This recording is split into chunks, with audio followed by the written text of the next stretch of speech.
Lagi rame nih di grup chat pribadi, bahkan ada yang telepon. Dek, ini benar.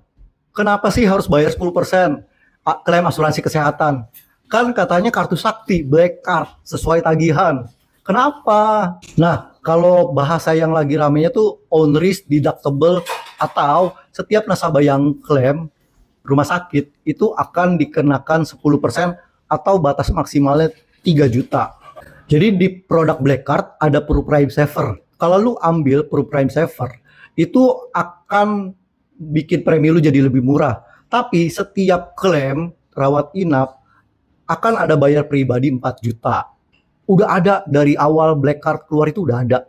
Jadi gua sama teman-teman agent tuh kadang nggak jelasin gitu. Karena memang kita tahu nasabah udah bayar premi mahal, besar, tapi ngapain gitu pada saat klaim itu bayar lagi di rumah sakit 4 juta misalkan.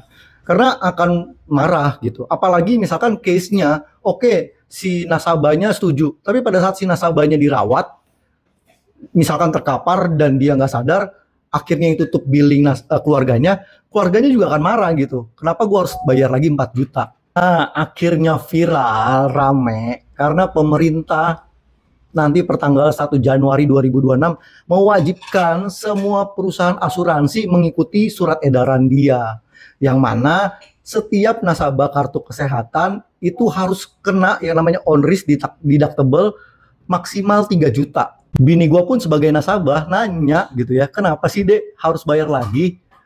Ya nggak lain nggak bukan, pasti karena klaim gitu ya, dan biaya inflasi kesehatan. Indonesia ini termasuk yang tertinggi di ASEAN, yaitu 19%. Seperti yang gue bilang tadi di awal, dengan adanya on risk, itu premi jadi lebih murah, walaupun mungkin nggak signifikan, jadi lebih murah. Nah, jadi penting nih ya buat kita ingat, deductible, on risk, atau prime saver itu bukan premi bulanan, jadi pada saat klaim doang dibebankan ke nasabah.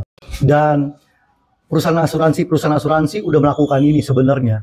Cuman viral gara-gara ada surat edaran dari OJK yang mewajibkan per tanggal 1 Januari 2026. Sekarang kalau ditanya ke pendapat gua, oke aja sih. Pertama, ini pendapat gua ya, karena Prudential belum keluarin edaran, statement atau apapun gitu. Tapi menurut gua dengan dibikin batas maksimal 3 juta itu bagus banget. Jadi ada aturan main biar semua perusahaan asuransi itu nggak seenaknya.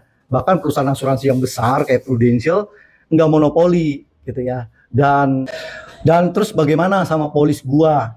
Dan ingat ya guys, ini baru akan wajib 1 Januari 2026. Jadi polis existing atau yang sudah ada kemungkinan bisa ikut, ada kemungkinan enggak. Gua belum tahu.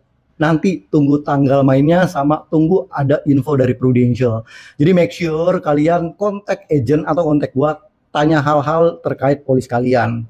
Jadi ada bagusnya, ini momen kalian buka polis asuransi kesehatan yang nggak perlu bayar prime saver, on risk, atau deductible. Kali aja polis existing nggak kena. Mau polis cari gue ya.